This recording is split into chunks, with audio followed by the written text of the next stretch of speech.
Isiniwalat ni Justice Secretary Vitaliano Aguirre ang mga pribilehyong nakuha ng inmates na kasabwat ng drug convict na si JB Sebastian. Si Sebastian ang nanguna sa paglilikom ng pera na ginamit umano sa pangangampanya noon sa pagkasenador ni dating Justice Secretary Laila de Lima.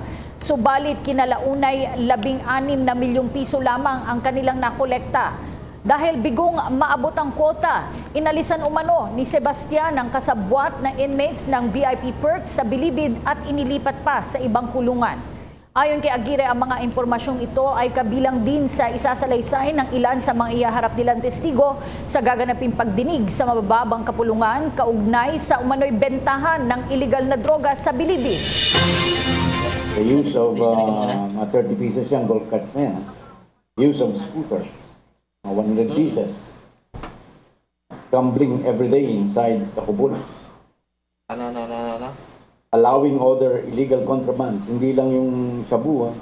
Siyempre, lahat yan illegal eh. But pinabayaan yan. As a matter of fact, may magsasabi dyan, talagang open ang bentahan ng shabu. Kaya may nagsabi dyan na hindi lamang po at least 3 times naging talamak ang droga dyan sa loob ng Pilipinas during her administration, during as Secretary of Justice. Ako po si Cathy San Gabriel. Subscribe na sa PTV YouTube channel.